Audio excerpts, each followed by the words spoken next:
गुजरात में गुजरात की जो स्थिति रही उसके अंदर एक एक क्या कहते हैं, एक पैरामीटर हम सेट करते हैं लतीफ का, उसको जरा चेक करते हैं कि गुजरात में हम पहले एक चीज ये भी आती है कि संघ पॉलिटिक्स में नहीं था तो कैसे बचाते हैं, क्योंकि पॉलिटिक्स में तो कांग्रेस थे, कम्युनिस्ट थे, तो उनका रोल नहीं रहा।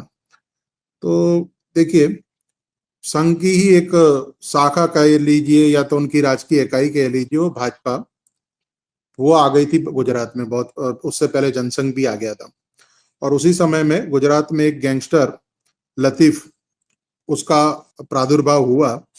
उसका एक किस्सा है, उससे समझेंगे कि हिंदुओं की रक्षा में पॉलिटिकल पार्टियों का भी रोल कुछ होता है या नहीं होता। गुजरात में स्थिति ये रही थी एक जमाने में कि गुजरात में दारू बैन है, तो उसमें एक बुटलेगर पैदा हो गया जिसका नाम था लतीफ। अच्छा, लतीफ का कोलाब्रेशन था मुंबई की गैंग के साथ, आलमजेब के साथ। और आलमजेब की गैंग वॉर चल रही थी, राइवली चल रही थी दाऊद के साथ। और दाऊद को किसी केस में गुजरात में लाया गया था, अहमदाबाद में, फियाट कार में बैठ के वो जब आया, और जमालपुर पगथिया अहमदाबाद में एक जगह है, वहां पे पहुंचते ही एक हरे रंग की एम्बेसडर में के पास दो लोग खड़े थे, उन लोग ने उस पर फायरिंग कर दी। और ये फायरिंग करने वाले कौन थे? लतीफ और कैलाश जैन। एक फोटो आपको दिख रहा है, वो पुस्तक का नाम है लतीफ, और इसके राइटर हैं प्रशांत दयाल, बहुत बड़े क्राइम रिपोर्टर हैं गुजरात के। उनकी ये पुस्तक के रेफरेंस और पेज नंबर के साथ में ये बात बता रहा हूँ। तो पहला मुद्दा तो मैं ये समझाना चाहता हूँ कि लतीफ कोई छोटा मोटा व्यक्ति नहीं था, वो इतना बड़ा मतलब हिम्मत वाला था कि जिसने दाऊद पे गोली चलाई थी। ठीक है। और इसके साथ पॉलिटिक्स में क्या क्या होता है बाद में हम देखेंगे, उसमें भाजपा की जो भूमिका रही, कांग्रेस की रही या जनता दल की रही, वो भी हम चेक करेंगे। अच्छा, उसके बाद क्या लतीफ हुआ? पे मैं बता देता हूँ लोगों को याद करने के लिए कि लतीफ पर रईस या क्या नाम से शाहरुख खान ने एक फिल्म भी बनाई थी, हाँ, उसको रईस फिल्म बनी थी। ग्लैमराइज करते हुए, तो हाँ, वही है तो वो लतीफ। उसमें अलग ही चित्रण था, खैर उसमें तो बहुत हाँ। मतलब वो उस टाइप का बताया गया था। अब 1985 में कांग्रेस की सरकार रही गुजरात में, उस टाइम अहमदाबाद में कौमी दंगे हुए थे जबरदस्त। लतीफ तब तक एक दारू के धंधे में, शराब के धंधे में अच्छा खासा पैसा कमा चुका था। उसकी एक टोली बन गई थी वफादारों की जो उसके लिए बुटलेगिंग का काम करती थी। तो ये सारे जिनके लड़के थे, जब अहमदाबाद में कर्फ्यू लगता था, कर्फ्यू मुक्ति होती थी, तब छुरेबाजी की घटनाएं होने लगी। तो लतीफ गैंग के लड़के निकल पड़ते थे, छुरेबाजी करते थे, भग जाते थे तुरंत। और जो जो ज्यादा लोग मरते थे, उससे उससे लतीफ गैंग में उत्सव मनाया जाता था। ठीक है। तो हिंदुओं के ऊपर जो छुरेबाजी की घटना होती थी, इन सब का ये वर्णन ये पुस्तक में है। अच्छा, यानी 1985 से हिंदू 85। हाँ 85 वही 85 से हिंदू वहां पर एक तरह से डर की साए में, मतलब हिंदुओं के प्रति हिंसा होने लगी थी। होने लगी पहले से ही, वो तो विभाजन के समय में भी हिंसा हुई थी, गुजरात में भी हुई थी, पालनपुर इत्यादि में। ठीक है। अच्छा, ये हुआ क्या कि लतीफ को जो मुंबई की आलमगीर गैंग का सपोर्ट मिल गया था, उससे इनके हौसले बहुत बढ़ गए थे। तो घरों में आग लगाना, हत्याएं करना, छुरेबाजी करना, ये सब घटनाएं बहुत बढ़ गई थी। और दंगों के दौरान में एक घटना हो गई, वो क्या हो गई मैं बता रहा हूँ। लतीफ का पुलिस के साथ अच्छा नेक्सस हो गया था। गुजरात में दारू के धंधे में जो पैसा मिलता था, उसके कारण पुलिस, देखिए इलीगल धंधा कोई भी है, बिना पुलिस के मतलब कुछ ना कुछ उसके साथ तालमेल है, तभी वो कर पाएगा ना। तो एक अहमदाबाद में एक भंडेरी पोल है, वहां पे दंगा हुआ था जिसमें लतीफ गैंग के लोगों ने गोली चला दी। और वहां पे दंगों को रोकने के लिए एक सब इंस्पेक्टर गए थे, महेंद्र सिंह राणा, उनको ये गोली लग गई और वो वीर गति को प्राप्त हो गए। अच्छा, लतीफ को जब पता चला कि इतना बड़ा हादसा हो गया, एक सब इंस्पेक्टर मारा गया, पुलिस अधिकारी, तो पुलिस छोड़ेगी नहीं, तो उन्होंने अपना कुछ ना कुछ जुगाड़ बिठाया और वो आराम से सरेंडर हो गए। अरेस्ट ऑन पेपर बता के उनको जेल भेज दी गया गुजरात पुलिस। ठीक है। अब इससे क्या हुआ, ये सारी जो दंगा वगैरह में जो लतीफ गैंग की भूमिका रही, उससे पब्लिक में लतीफ के नाम का खौफ हो गया, गुजरात के लोगों में, अहमदाबाद में खास तौर पे।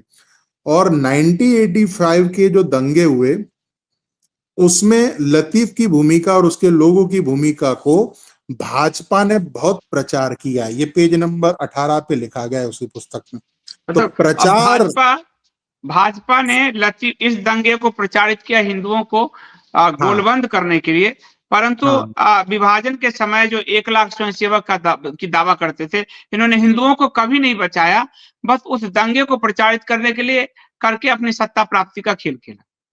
हाँ, बचाया होता तो कोई डॉक्यूमेंटेशन वो देते, संसद में देते, दूरदर्शन पे जाके बोलते, कुछ डॉक्यूमेंटेड होना चाहिए था। और भाजपा के लिए लतीफ जैकपॉट साबित हुआ, क्योंकि भाजपा को सत्ता में आने के लिए, कांग्रेस को हटाने के लिए कोई मुद्दा चाहिए था, और लतीफ के लोगों ने जो खौफ फैलाया हिंदुओं में, वो डर का लाभ भाजपा को मिला और भाजपा ने इसका खूब प्रचार किया कि देखो ये हो गया, वो हो गया, और हुआ तो सही, मतलब जो हुआ तो था ही, मतलब जो भी हुआ था वो तो ऑन पेपर था, न्यूज़पेपर में आ रहा था, कुछ छुपी बात तो नहीं थी, छुरेबाजी, आगजनी, ये सब हो रहा था। अब 2 साल बीत गए, दंगे 1985 में हुए, उससे 2 साल बीत गए, लेकिन लतीफ का खौफ, वो तो जेल में चला गया था और उसका रुतबा बिल्कुल बरकरार था। अच्छा, इसी टाइम में लतीफ की माता जी का निधन हुआ, तो उनको जो अंत्येष्टि की क्रिया होती है उसके लिए बाहर लाया गया। अच्छा, यही टाइम था 1987 का, जब अहमदाबाद म्युनिसिपल कॉरपोरेशन का चुनाव आना था। लतीफ वैसे अपनी ताकत आजमाना चाहता था, तो जेल जाने से पहले उसने अहमदाबाद म्युनिसिपल कॉरपोरेशन की 5 सीटों से इलेक्शन में निर्दलीय उतरने का निर्णय लिया, फॉर्म भर दिया। ये 5 सीटें कौन थी? दरियापुर, कालूपुर, दाणी लिमड़ा, जमालपुर, रायगढ़। निर्दलीय इलेक्शन लड़ा, और ये पहली बार था जिसमें भाजपा कॉरपोरेशन का चुनाव लड़ रही थी। 1980 में भाजपा की स्थापना हुई थी, ये 87 का टाइम में बता रहा हूं, जब अहमदाबाद म्युनिसिपल कॉरपोरेशन का चुनाव हो रहा है।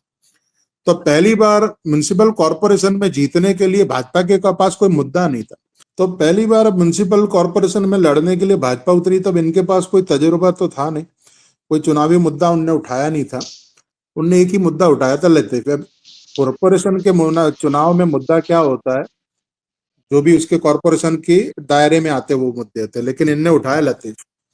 तो हमेशा से देखिए कि एक जब माहौल बन जाता है डर का, और जो वो डर के माहौल के विरोध में बोलता है, तो ऑटोमेटिक वोटिंग उस तरफ हो जाता है ना। तो उसी का फायदा हुआ भाजपा को।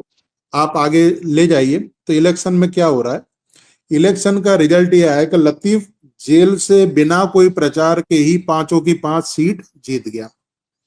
उसका रुतबा उसकी कौम में इतना बढ़िया था कि उसको कहीं प्रचार करने की जरूरत ही नहीं थी, क्योंकि वो तो जेल में था, वैसे भी प्रचार करने जा नहीं सकता था। लेकिन 5 सीट ये निर्दलीय जीता। अच्छा, भाजपा को भी अहमदाबाद म्युनिसिपल कॉरपोरेशन में, नगर निगम जो बोलते हैं आप लोग, महानगर पालिका, उसमें जीत हासिल हुई, पहली जीत थी इनकी बहुत बढ़िया गुजरात में। अब यहाँ इनके जो राइटर लिख रहे हैं वो बात समझने लायक है। सार्वजनिक रूप में लतीफ को कोसते भाजपा के नेताओं ने लतीफ के साथ मेलजोल कर लिया, क्योंकि 5 सीट कोई व्यक्ति जीतेगा तो एक ही सीट पे रह सकता है, 4 में तो उसने रिजाइन करना ही करना है। तो उन्होंने जाके लतीफ से ऐसी सीटें खाली करवाई जिससे भाजपा को फायदा हो। हालांकि ये कॉरपोरेशन जीत गए थे, कॉरपोरेशन में भाजपा जीत गई थी, तो उनको 2-4 सीटें अगर ज्यादा भी मिल जाती तो कोई उससे फर्क नहीं पड़ना था इनकी जीत को। लेकिन इन लोग ने लतीफ से जमालपुर, रायगढ़, कालूपुर, दाणी लिमड़ा की सीटें खाली करवाई। ठीक है। अच्छा, यानी जो खेल भाजपा आज ओवैसी के साथ जुड़कर राष्ट्रीय मुस्लिम मंच बनाकर संघ या फिर अल्पसंख्यक मोर्चा बनाकर जो खेल भाजपा आज खेलती है, वो भाजपा संघ का पुराना खेल है। आप देखते जाइए, आपके जो श्रोता हैं बहुत ही ज्यादा फैक्ट एनालिसिस करने वाले हैं,